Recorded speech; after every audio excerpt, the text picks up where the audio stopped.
अस्सलामुअलैकुम दोस्तों, उम्मीद करता हूँ आप लोग साथ खैरियत से होंगे। इस लेक्चर में खुशामदीद कहता हूँ और होपफुली आप लोग काफ़ी कुछ सीख रहे होंगे इन लेक्चर से। अगर आप लोग सीख रहे हैं तो कमेंट ज़रूर करिएगा, बताइएगा ज़रूर कि भाई क्या आपको सीखने को मिल रहा है, अच्छी तरीके से सीखने को मिल रहा है, या अगर कोई इम्प्रूवमेंट अगर आप देखना चाहते हैं तो वो उस चीज़ का भी ज़रूर फीडबैक दीजिएगा। अच्छा, अब हम सबसे पहले आगे बढ़ते हैं कि भाई आज हम सीखेंगे types of coins and tokens. तो सबसे पहले हमारे पास सवाल बनता है, भाई कॉइन क्या है, टोकन क्या है, इनमें फर्क है, अलग है, क्या है तो क्या है। तो सबसे पहले कॉइन क्या है और टोकन क्या है। तो कॉइन जो है वो होता है जिसकी अपनी ब्लॉकचेन मौजूद हो, ठीक है, जो अपनी खुद की ब्लॉकचेन पे काम करता हो, ठीक है, जो किसी और दूसरी ब्लॉकचेन पे रिलाय ना करता हो, ठीक है।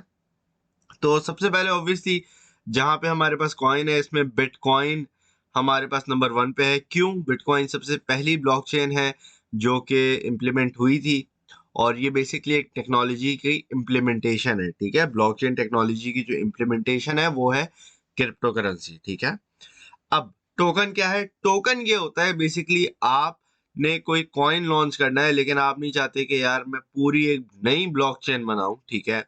तो आप क्या करते हैं, आप किसी और ब्लॉकचेन के ऊपर अपना टोकन रिलीज करते हो, ठीक है। जैसे आपने सुना होगा भाई ERC20। ERC20 किसको कहते हैं हम? इथीरियम की ब्लॉकचेन को, ठीक है। अक्सर आपने सुना होगा ना ERC20। तो वो एक्चुअली बेसिकली ब्लॉकचेन का नाम है जो जिसपे इथीरियम चलता है, ठीक है।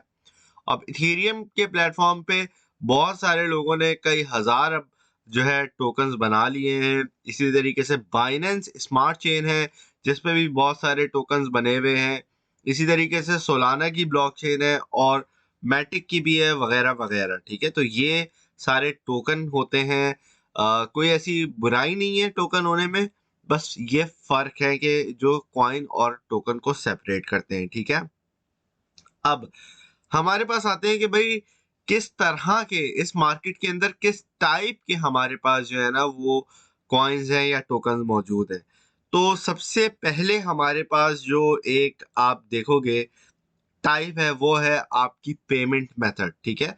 सतोशी नाकामोटो जो भी बंदा था या जो भी ग्रुप था, जो भी लोग थे, या एक बंदा था या बंदी थी, वट वो उन्होंने जो बेसिकली क्रिप्टो का वजूद है, इसका वजूद ही यही है कि बेसिक फाउंडेशन ही यही है हमारे पास, कि दोस्तों वो बंदा चाहता था कि भाई हम बैंक्स पे रिलाय ना करें और एक प्योर पेयर टू पेयर, बंदा टू बंदा एक मेथड बन जाए जिससे हम पेमेंट कर सकें, ठीक है। तो पेमेंट गेटवे बनाना था। पेमेंट मेथड है पहली किस्म की हमारी टोकन, ठीक है। अब पेमेंट मेथड में हमारे पास ऑब्वियसली यूएसडीटी भी आ सकते हैं जो कि एक तरह के स्टेबल कॉइन्स है, यहाँ पे आप देख सकते हैं स्टेबल कॉइन्स है। लेकिन जो अगर आप फर्स्ट कैटेगरी डिफाइन करना चाहोगे तो वो होगी आपकी पेमेंट मेथड के आपके पास कॉइन्स हैं या टोकन्स हैं, ठीक है। अब दूसरे तरह के आपके पास आ जाते हैं यूटिलिटी कॉइन्स, ठीक है।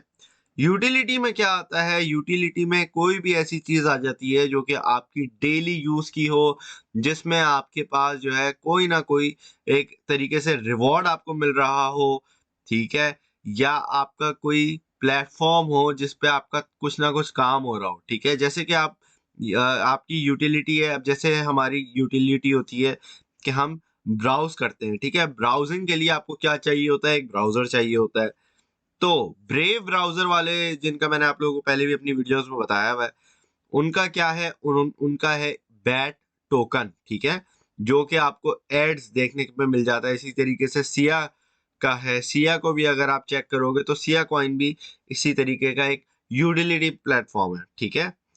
अब इसके बाद आते हैं आपके इंफ्रास्ट्रक्चर, ठीक है। अब इंफ्रास्ट्रक्चर आपके काफी इंपॉर्टेंट जो है ना वो समझो प्लेटफॉर्म्स होते हैं। क्यों? क्योंकि ये बेसिकली आपकी क्रिप्टो की दुनिया की, हमारे क्रिप्टो वर्ल्ड की, ये मैं मेरे ख्याल से थोड़ा रॉन्ग हो गया, मुझे इसको ऊपर होना चाहिए था, बट खैर इट डजंट मैटर। तो इंफ्रास्ट्रक्चर पेमेंट मेथड के बाद होना चाहिए और उसके बाद आपके पास यूटिलिटी टोकन होने चाहिए, ठीक है।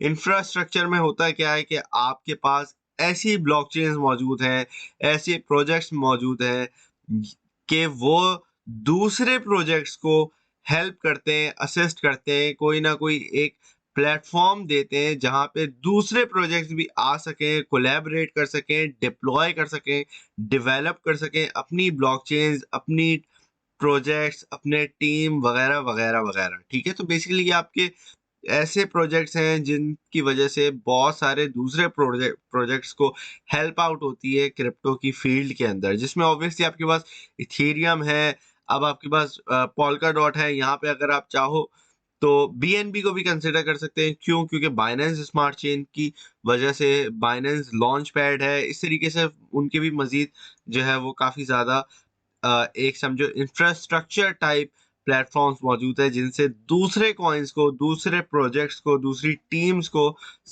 एक परवान मिलती है। ठीक है, हेल्प मिलती है।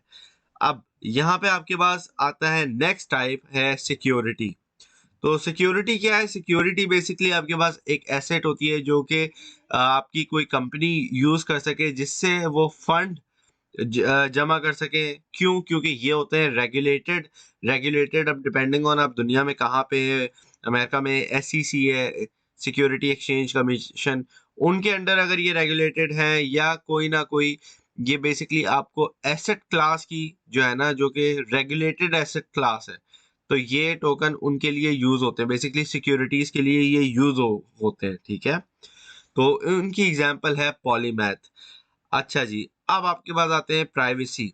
प्राइवेसी टोकन कॉइन, ये काफी आपको नजर आएंगे। अभी तो वैसे कम हो गए, लेकिन ये एक जमाना था 2017, 2018, 2019 में इनका बहुत ज्यादा चर्चा हुआ करता था, स्पेशली डैश कॉइन में। होता ये था कि बेसिकली ये वाले जो आपके पास कुछ जो कॉइन्स हैं, ठीक है, कॉइन्स प्रोजेक्ट्स, जो भी आपने इनको कहना है कह सकते हैं आप।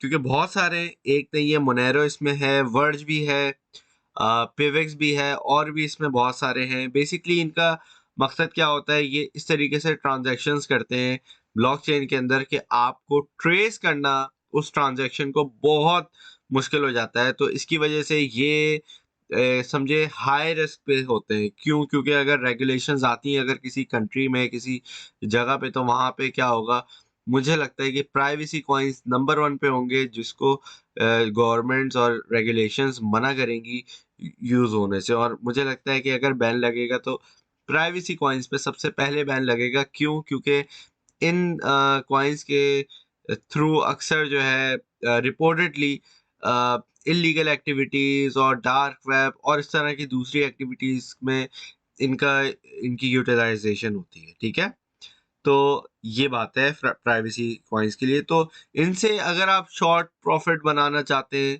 तो ठीक है, ठीक है, लेकिन लॉन्ग टर्म के लिए मैं पर्सनली रेकमेंड नहीं करूंगा कि प्राइवेसी कॉइन्स को आप यूटिलाइज करो एज सच।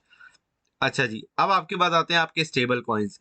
स्टेबल कॉइन्स में आपके पास जो है ऑब्वियसली इनमें आपके पास बड़े मजे मजे के कॉइन्स हैं जिनकी जिनमें आपके पास एल्गोरिथमिक भी स्टेबल कॉइन्स हैं, जिनसे मैं आपको पर्सनली 110% रेकमेंड नहीं करूंगा कि आप कभी भी एल्गोरिथमिक स्टेबल कॉइन में जाओ। क्यों? इसमें हमारे पास आपको पता है कि लूना के साथ क्या हशर हुआ था।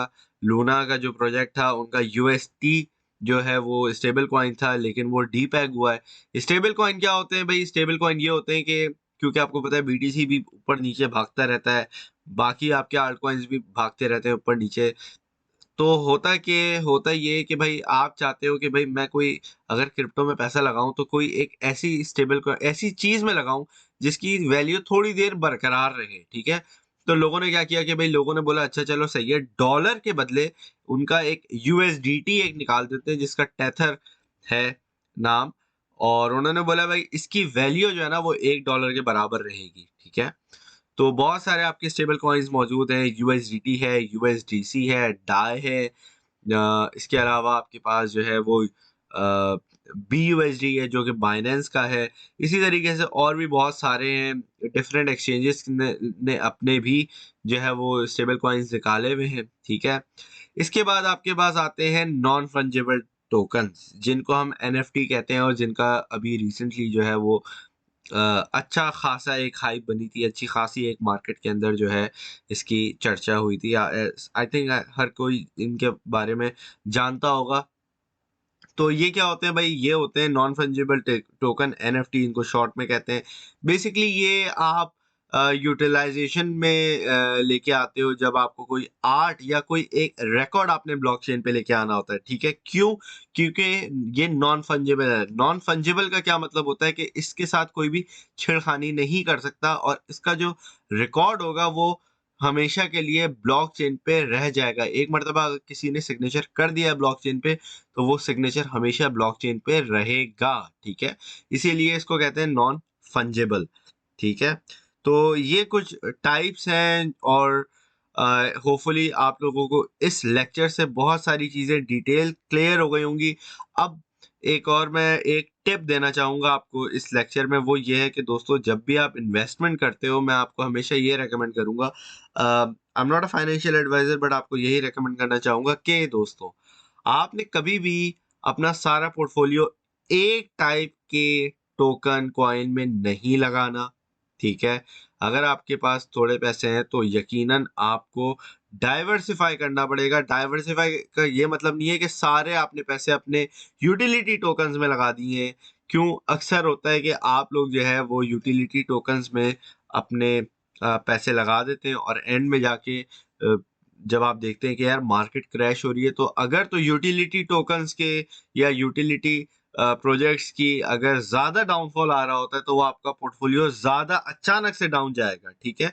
तो हमेशा पोर्टफोलियो को अपना डाइवर्सिफाई करना, ये नहीं कि आपने सारे अपने जो है वो इंफ्रास्ट्रक्चर में लगा दिए। इंफ्रास्ट्रक्चर के काफ़ी अच्छे प्रोजेक्ट्स हमारे पास मौजूद हैं, पोल्काडॉट जिसमें से एक है, ठीक है? इसी तरीके से आपके पास स्टेबल कॉइन्स है। अगर आप स्टेबल कॉइन रखते हो तो पर्सनली ये होगा कि भाई आप एक नहीं तो 2 कैटेगरी कम से कम रखो ज़रूर अपने पास, कि खुदा ना खास्ता आपके पास एक डीपैक होता है तो दूसरा आपके पास बैकअप मौजूद रहे, ठीक है? तो हमेशा डाइवर्सिफिकेशन अपने पास रखना पोर्टफोलियो में आप अपने, और इससे आपको ये हेल्प आउट होगी आपकी मैनेजमेंट में, और होपफुली आप लोगों को बहुत सारी चीज़ें आइंदा फ्यूचर में सिखाऊँगा। अपना ख़्याल रखिएगा। अल्लाह हाफ़िज़।